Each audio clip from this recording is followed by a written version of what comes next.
आता ठरलं म्हणजे त्या दिवशी हे कार्यक्रम पत्रकार परिषद पहिलीच घ्यायची होती आपल्याला, पण काही कारणामुळे झालं नाही आणि नंतर उद्घाटन पण करायचं होतं, पण पितृदोष कार्यक्रम असल्यामुळे कार्यालयाचं उद्घाटन उशिरा झाला. आणि काँग्रेस पक्षातून माझी उमेदवारी मी मागितलेली आहे. मागच्या 8-9 महिन्यापासून जिंतूरमध्ये आमची तयारी चालू आहे. शेलूमधले कार्यकर्ते आम्ही जी फैज जोडणार होते, अंतर्गत जो इकडे काम मला करायचं होतं, ओपन तर आम्ही केलं नाही, पण अंतर्गत जेवढी आम्हाला फैज ज्या आमच्या प्रकार राजकारणामध्ये आम्हाला ज्या प्रकारचे आम्हाला चाली करायचं होतं त्याच प्रकारे आम्ही करून आमची संघटना आम्ही स्ट्रॉंग केलेली आहे. आणि जे कोणी बोलत असतील की सुरेश नागरे हे उभं राहणार नाही, ते चुकीचं आहे. आणि सुरेश नागरे ही निवडणूक 100% उभं राहणार आहे आणि काँग्रेसकडून उमेदवारी पक्ष काँग्रेस जिंतूर शेलू विधानसभा हे काँग्रेस पक्षाकडे जाणार. महाविकास आघाडीचे जेवढे नेते आहेत आपल्या वरिष्ठ पातळीवर ते त्याच्यासोबत दिसत नाही आणि दुसरा आमचं महाविकास आघाडीचे मी हे माझ्या काँग्रेस पक्षाचं, महाविकास आघाडी हा पक्ष नाही, महाविकास आघाडी हा संघटना आहे. मी संघटनेचं काम तिन्ही पक्षाचं मी कशाला करणार? मी माझ्या पक्षाचा मला अधिकारी झेंडा द्यायचा. समजा उद्या युती नाही झाली तर मी त्यांचा कशाला प्रचार करू? माझा अधिकार हा काँग्रेस कार्यालय, हे महाविकास आघाडीचं कार्यालय नाही. हे पोस्टर महाविकास आघाडीचं नाही, हे पोस्टर काँग्रेसच्या कार्यकर्त्याचं. मी काँग्रेसचा प्रति सचिव आहे, तर मी सचिवच्या नाते मी काँग्रेसचाच प्रचार करतो. तो पुढचा विषय राहील, तेव्हा आपण उभंच राहणार आहे कोणत्या पण.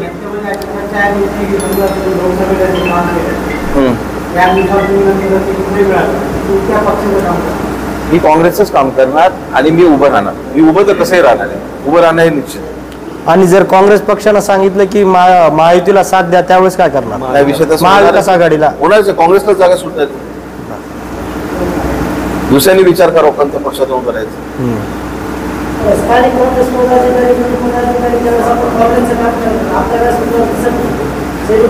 त्यांची काही तब्येत बरोबर नाहीये. कोणत्याच आमच्या इकडे जिंतूरच्या नाही, जिल्ह्याच्या पण कोणत्या काँग्रेस कमिटीमध्ये ते ऍक्टिव्ह नाही आहेत. ते आता येत नाही, त्यांचं तुम्हाला माहिती आजारी असल्यामुळे त्यांचं येत नाही ते कोणत्या पण मीटिंग. आपल्याला काँग्रेस पक्षाकडून उमेदवारी नाही काय असणार? ही निवडणूक तर लढवायची. आता आमचं ठरलंय तर फिर आपण निवडणूक समोर जाणारच. तुमचे प्रमुख मुद्दे कुठले आहेत ज्यावेळेस तुम्ही मतदारांपर्यंत जाता सध्या निवडणुकीच्या अनुषंगाने? मी निवडणूक आहे जिंतूर शेलू हा जो वाक्य 2009ला जिंतूर शेलू हा एक मतदारसंघ झाला. हा पहिला शेलू पाथरीमध्ये असल्यामुळे इकडे पहिलं विकासाचं वेगळं चित्र होतं. पण जेव्हा तुम्ही जिंतूर तालुक्यामध्ये आल्यानंतर इकडले जो राजकीय नेते हे स्वतःच घर भरण्याचं काम करतात. कोणत्या माध्यमातून त्यांना फक्त जिंतूर शेलूच्या लोकांनी प्रचंड प्रेम केलं, शेलूच्या लोकांनी प्रचंड प्रेम केलं, विश्वास ठेवला की त्यांना वाटलं की इकडे कोणते मोठे कारखाने येतील. MIDCचं मागच्या 10 वर्षातून तो प्रश्न रखडलेला आहे. जेव्हा मी पण इकडे असताना मी पण तो प्रश्न सोडवायचा प्रयत्न केला. जेव्हा लोणीकर साहेब मागे जेव्हा भाजपची सरकार होती तेव्हा मी त्यांना सांगितलं होतं की इकडे 200-300 एकर जमीन तुम्ही भूसंपादन करून इकडे उद्योग आणा. तेव्हा लोणीकर साहेब इकडे बोलले होते की आपण हँडलूमचं एक युनिट म्हणून टाकायचं एक चालत होतं, पण तिकडे 100 कोटी रुपये ते देणार होते. पण इकडली काही जमिनी भूसंपादन झाल्या नाही आणि ते झाल्या नसल्यामुळे तो विकास इकडे थांबला. परत आता आमदारांनी पण आश्वासन दिलं होतं, आजचे जे स्थानिक आमदार आहेत त्यांनी आश्वासन दिलं होतं की मला तुम्ही निवडून दिलं की इकडला शेलूचा चेहरा बदलेल. पण शेलूचा चेहरा नाही बदलला, पण त्यांची बँक बॅलन्स तर नक्की बदलले आहेत. ते आकडे सर्वांना माहिती आहे. हा पण जो विकासाचा जो जिंतूर हा जो रस्ता झाला सिमेंट रोड हा माननीय अशोक चव्हाण साहेबांनी महाविकास आघाडी सरकार असताना केलेला आहे. हा भाजपच्या कोणत्या महायुतीने नाही दिलेला. अशोक चव्हाण साहेब जेव्हा असताना जेव्हा मी त्यांच्या पक्षाचा सचिव होता तर मलाच विचारून जिंतूर हे शेलूचा जो तुमच्या शहरातला रस्ता असताना तेव्हा विनोद बोराडे काँग्रेसमध्ये होते. आम्ही स्वतः मुकेशवानी आम्ही जाऊन आपल्या मंत्री महोदया सांगितलं होतं की साहेब तुम्हाला इकडे विकास करायचा तिकडे रस्ता टाका. फिर वालूर जिंतूर तो रस्ता करण्यात आला. जे जिंतूरमध्ये जो गेस्ट हाऊस आहे तो करण्यात आला अशोकराव चव्हाण. हे सर्व जेवढे कामं झाली, पूल 100 कोटीचा एक मोठा वेगळा पूल करण्यात आला, हे सर्व कामं महाविकास आघाडी सरकार झालेले आहेत. यांच्याकडून कोणत्या आमदाराकडून कामं झालेली नाहीये. मला आव्हान असेल तर विजय भांबेच आहे. भाजपचं आव्हानच नाही, भाजप तर गिनतीमध्येच नाही.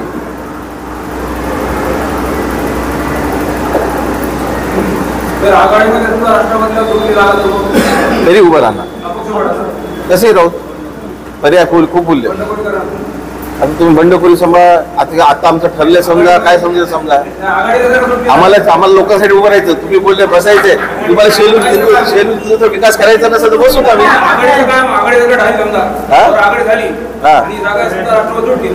सुटतच नाही ना, विचारा त्यांना, 100% सुटत.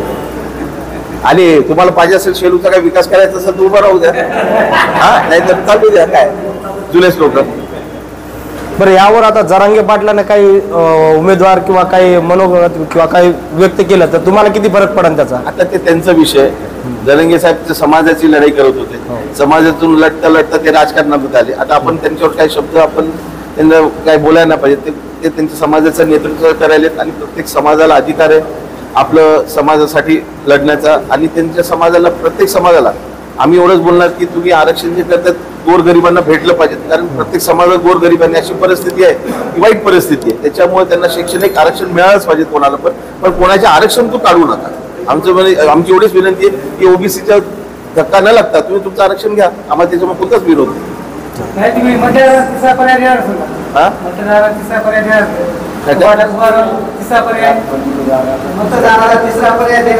आता मला वाटतं तिसरा पर्याय आलाच आहे.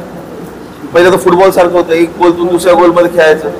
2009ला त्यांना निवडून दिलं, 2014ला यांना निवडून दिलं, परत 2014 आजचे आमदार निवडून दिलं. परिस्थिती तिकडेच्या तिकडेच आहे.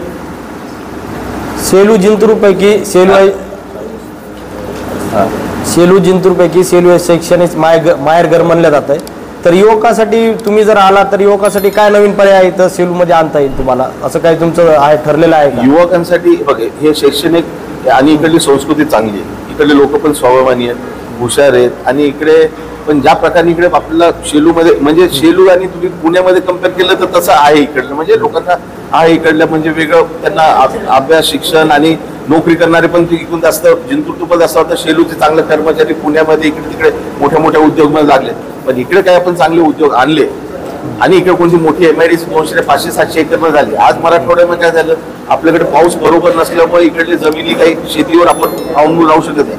माझा पर्सनल विचार आहे की मराठवाड्यात जेवढे उद्योग आले, जेवढे इंडस्ट्री इकडे करता येईल, पुण्यामध्ये पालघरमध्ये आता इकडे जमिनी राहिल्या नाहीत, महाग इंडस्ट्रीला परवडत नाही. आपल्या इकडे थोडे स्वस्त जमिनी आहेत. इकडे जेवढे इंडस्ट्री आले, आता शेलूला रेल्वे स्टेशन आहे, रेल्वे स्टेशन इकडे मोठा 400-500 एकरमध्ये मोठे मोठे उद्योग आले. इकडे लोकांना रोजगार लागेल. इकडले मुलं IT ला तिकडे काम करण्याचे आपल्या घरी राहून इकडे काम करतील. त्यांना म्हणजे त्यांना बाहेरचं रेंट भरायची गरज पडणार नाही, त्यांना आई वडिलांना सोडून राहायची गरज पडणार नाही, बायकोला सोडून राहायची गरज पडणार नाही, मुलांना सोडून राहायची गरज नाही. तर हे सर्व करण्यासाठी आपल्याला इकडे उद्योग आणणे गरजेचे आहे. आणि त्याच्यासाठी नेत्यांना विजन पाहिजे.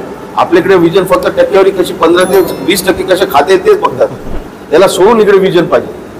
भले शिकलेले आहेत पण शिक्षण कुठे काम उपयोगी करा हे तर करायला पाहिजे लोकांना.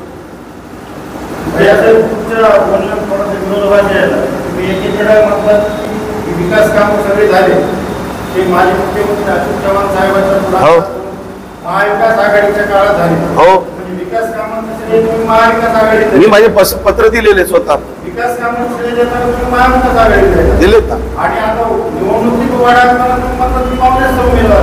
अरे बाबा, महाविकास आघाडीचं सरकार कोणतं आहे? एक मिनिट, सरकार आणि पक्ष हा फरक आहे. तुम्ही बोलला, तुम्ही चांगले वरिष्ठ पत्रकार आहेत. पक्ष हे महाविकास आघाडीची आहे का? एक मिनिट, ही महाविकास आघाडीची पत्रकार परिषद आहे की काँग्रेसची पत्रकार परिषद आहे? ही काँग्रेसचं कार्यालय आहे की महाविकास आघाडीचं कार्यालय? सरकार कोणाचं? तर काँग्रेसचं सरकार होतं की महाविकास आघाडीचं सरकार होतं? आज जेव्हा नाना पटोले साहेब जेव्हा पत्रकार परिषद घेतात ते काँग्रेसच्या वतीने घेतात ना, तर तिकडे असं लिहितात का महाविकास आघाडीचे प्रदेशाध्यक्ष? पाळतात, सर्व पाळतात. कोण नाही पाळत? आम्ही कोणत्या आघाडीचा विकास पाळणार? मी उभं टाकणार आहे. तो माझा पर्सनल विषय ना. तुम्ही मला विचारता तुम्ही करणार काय? मी हेच बोललो, आता आमचं ठरलंय. तुम्ही वारंवार बोलता, मी बोललो काँग्रेसला जागा सुटते, नाही सुटली तर काय मला सुटते. तुम्ही नाही बोलता तरी मी बोलतो आता आमचं ठरलंय. शेतकऱ्यांचे विषय म्हणजे आज इकडे शेतकऱ्यांना जर इकडे 40 गावामध्ये पाणी पुरवठा भेजला असता. आपल्याकडे एलदरी धरण आहे मागे, एलदरीच्या मागे खडकपूर्ण आहे. खडकपूर्ण हा एकदम मोठा डॅम करण्यात आला. त्याचं क्षेत्र अगर पहिलं कमी ठेवलं असतं तर एलदरीमध्ये नेहमी पाणी असतं. तिथून लिफ्ट इरिगेशनचं काम करण्यात आलं एलदरीतून. तर हे आपलं हा जो गावा या जे पण लिफ्ट इरिगेशन केलं तर तिकडल्या 80 गाव आणि इकडल्या 40 गावामध्ये पाणी पुरवठा मिळू शकतो.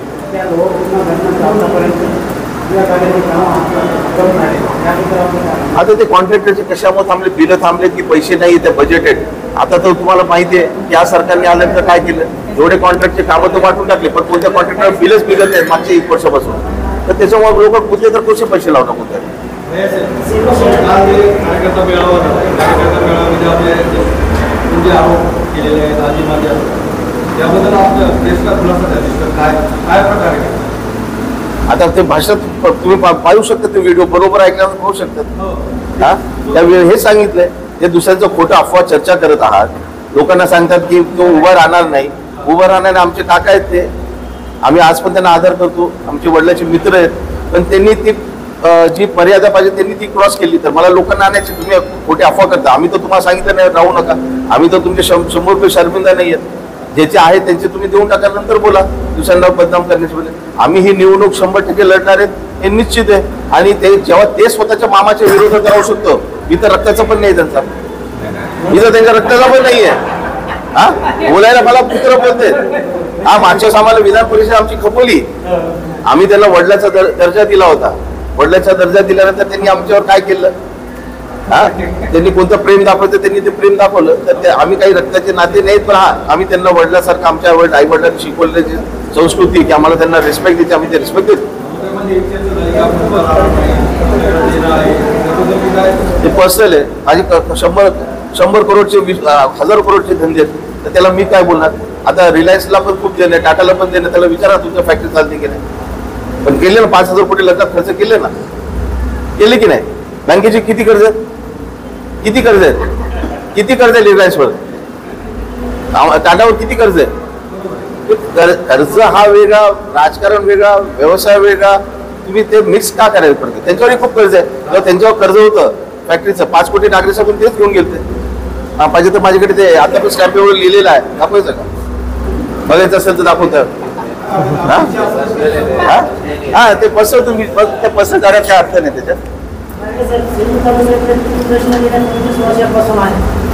प्रत्येक आमदाराने असोसिएशन 32 केले MIDC आणि पूर्ण आपल्या पूर्ण झाले. तुमच्या गावापासून 25 क्षेत्रात आहे.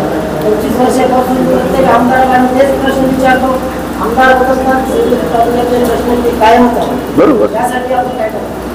आता जेवढे हे प्रश्न आहेत हे मार्गी लावायचा प्रयत्न करणार आहेत. पहिलं MIDCचा प्रश्न आता थोडं मागे जेव्हा रेटलं होतं की तुम्ही जमीन भाव भूसंपादनासाठी कमी देत होते आणि शेतकरी जमीनतून म्हणजे जे लोक शेतकऱ्यांना पाहिजे होते तो भाव भेटत नव्हता, म्हणून भूसंपादन झालं नव्हतं.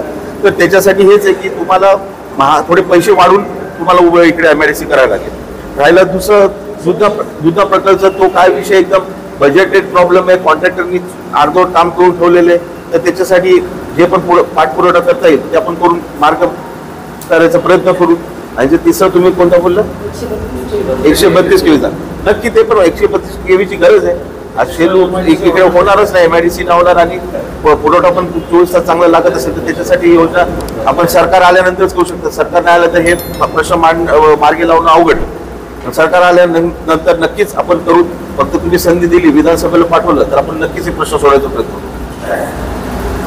मागील तुमचे प्रतिस्पर्धी उमेदवार दोन्ही मागील 5 वर्षापासून मतदारसंघात काम करतात. तुम्ही अगदी निवडणुकीच्या तोंडावर वेळेवर मतदारसंघात उमेदवार म्हणून तुमचे निश्चित केले आणि त्या दोन्ही उमेदवारांना मागे पुढे जाण्याचं तुम्हाला आत्मविश्वास आहे आणि त्याच्याशी सहमत आहे. तर त्याचं ठोस कारण काय. आपण ना माझ्यासोबत चला एक ग्रामीण जिंतूर शहर फिरून आमदार किती वेळेस निवडून आल्यानंतर ग्रामीण भागात गेलेत हे बघा. आणि माझी आमदार तर 4.5 वर्ष कुठे होते हे सर्वांना माहिती आहे. प्रत्येक आता औरंगाबादला राहत होते, कुठे राहत होते, काय होते, तुम्ही माझ्यासोबत ग्रामीण फिरा आणि तिकडे लोकांना विचारतात तुम्ही किती वेळेस पाहिलं. तर हे कोणते ह्यांनी कामं केले, फक्त स्वतःचे खिसे भरण्याचे काम केले. गुत्तेदारी हे करायले, कोणत्या कार्यकर्त्यांना मोठं नाही केलं. कार्यकर्त्यांना जी ताकद द्यायला पाहिजे होती, जे कार्यकर्त्याच्या जीवात हे निवडून आले त्या कार्यकर्त्यांना कोणाला ह्यांनी मोठं नाही केलं. लोकांना तुम्ही ठीक आहे जे आता तुमची गुत्तेदारी चालते, पण तुम्ही काम तर नीट करा. आताही बोलतात 2000 कोटीची कामं केली, 2000 कोटी 1500 कोटीची कामं आल्यानंतर जिंतूर सेलूमध्ये चांगलेच रस्ते दिसायला पाहिजे. तुमची टक्केवारी एवढी झाली आहे की तो कॉन्ट्रॅक्टर कामच बरोबर करत नाही. तो कुठे तो विषय जाणार. आज कामं खूप आलेत, मी नाही असं बोलणार, पण तुम्ही टक्केवारी खाऊन किती काय झालेत. आज तो बॅकलॉग जो तयार होईल नंतर भविष्यात येणारा कोणते रोड असतात की 5 वर्ष गॅरंटी येतात, त्याच्यात काम करायचं नाही, त्या रस्त्याचे हाल काय होणार आहे? आणि असं मी नाही बोलत, लोकांनाच बदल करायचा ठरवलंय आणि लोकांना बदल करायचा असेल तर बदल करतील, लोकांना विकास करायचा असेल करतील, शेवट लोकांवर आहे. असं आहे. जिंतूर आणि सेलूतील खेड्यामध्ये तुम्हाला नेमकं सेलूकडील खेड्यामध्ये काय कोणत्या गोष्टी पूर्व असं वाटतात? समजा शेलू आणि जिंतूरमध्ये प्रचंड फरक आहे. शेलूचे लोक थोडे चांगले सुधारलेले आहेत, त्यांच्या इकडले जमिनी पण चांगल्या आहेत. आमच्या इकडे डोंगर भाग असल्यामुळे थोडं तिकडले जमीन हलकी असल्यामुळे तिकडे चांगलं उत्पादन घेता येतं, इकडे लोकांना शेतकऱ्यांना चांगलं उत्पन्न घेता येतं. आणि इकडले समजदार आहेत, जे शेतातून चांगलं उत्पन्न करतात तेवढं राजकारणाच्या पुढे पुढे करत नाही. पण तिकडे काही व्यवसाय नाही, काय नसल्यामुळे 24 तास घरामध्ये 2 भाऊ, एक भाऊ राष्ट्रवादी की एक भाऊ भाजपकडे, असं झालं. प्रत्येक घरामध्ये राजकारण झालं. इकडे तहसील कार्यालयाला गेले तर 5 मोटरसायकल दिसतात नाही, पण तुम्ही सोमवारी मंगळवारी जिंतूर शेलू काय आले तर तुम्हाला 500 मोटरसायकल दिसतात. काय काम? काहीच काम. निवड टाइमपास साठी जातात. एवढं प्रचंड खराब करून टाकलं या लोक. तुम्ही स्वतः येऊन जिंतूर आणि शेलू मध्ये फरक बघू शकता. खरं फरक आहे. जिंतूरच्या शहरामध्ये तुम्हाला वाटतं नाही की तू कोणत्या जिंतूरच्या तालुक्यात आहे, जेव्हा की तो खूप जुना तालुका आहे, रस्ते म्हणजे रोडवर आहे, मेन रोडवरचा तालुका आहे. तो किती विकास झाला पाहिजे होता, पण झाला नाही. शेलूमध्ये स्वच्छता आहे, तिकडे का स्वच्छता नाही? कारण यांनी या राजकीय कोणत्याच दोन्ही पक्षाकडे यांच्याकडे दिलेलं नाही. नगरपालिका ही दुसऱ्या माणसाने चालवल्यामुळे इकडे स्थानिक माणूस होता, त्यांनी काही केलं असेल, पण त्यांनी स्वच्छता तरी ठेवली शेलूमध्ये. तुम्ही जिंतूरमध्ये पाहते तर तुम्हाला काहीच दिसणार नाही. धुळीशिवाय प्रॉपर रस्ते पण नाही आहेत, 100 मीटर रस्ते टाकू शकतो तुम्ही प्रॉपर, अशी परिस्थिती आहे. हे फरक आहे जिंतूर शेलू आणि ग्रामीण आणि शहरामध्ये. इकडे तर तुमचे कार्यालयही चांगले आहेत, तिकडे तर कार्यालय पण नीट नाही.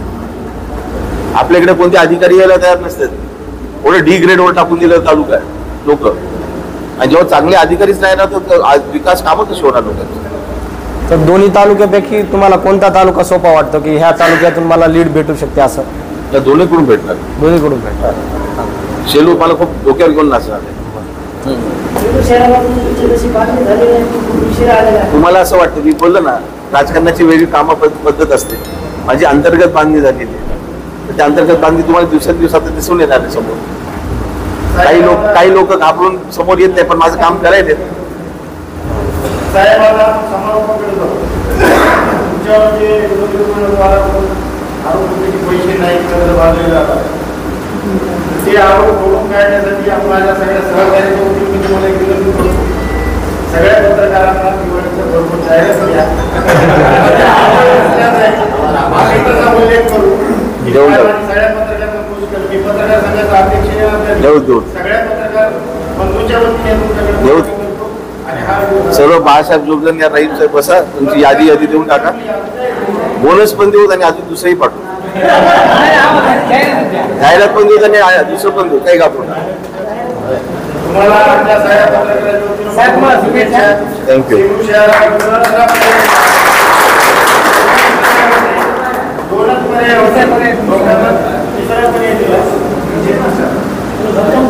तिसरा पर्याय दिल्यामुळं लोकांसमोर एक उपाय जाणीव होईल. तुम्हाला सगळ्या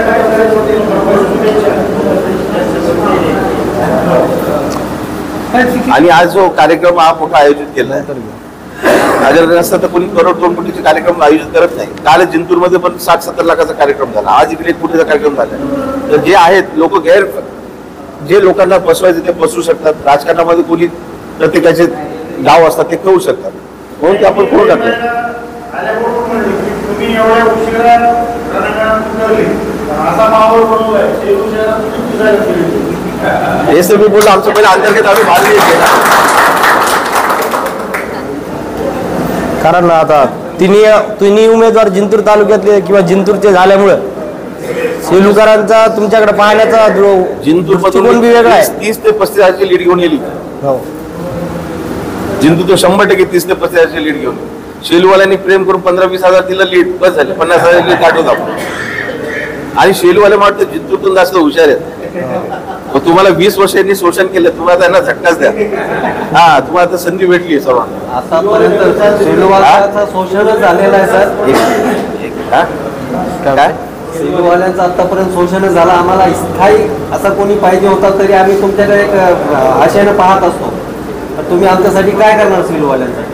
जेवढं चांगलं विकास केला करता येईल पहिलं आपण सेलूतूनच चालू करू. शैक्षणिक इकडे नक्कीच चांगला हब तयार झालं पाहिजे. कारण त्यासाठी मी एकटा नाही, इकडले जो संस्कृतीत जे हुशार शिक्षक आहेत, माजी शिक्षक आहेत, जे हुशार लोक आहेत, जे वरील आपले ज्येष्ठ लोक आहेत, त्यांनी इकडे मांडायला पाहिजे. आपण ते नक्कीच मार्ग लावू त्यासाठी. सेलूतील युवकांना शिक्षणाच्या संधी भरपूर आहे, पण शिक्षण करून रोजगार व्यवसाय नाही आहे ना. किंवा त्याच्यासाठी सांगितलं त्यासाठी संधी उपलब्ध मोठी करून देणं MIDC गरजेचं आहे. मोठी MIDC करूनच करणार ना. Thank you.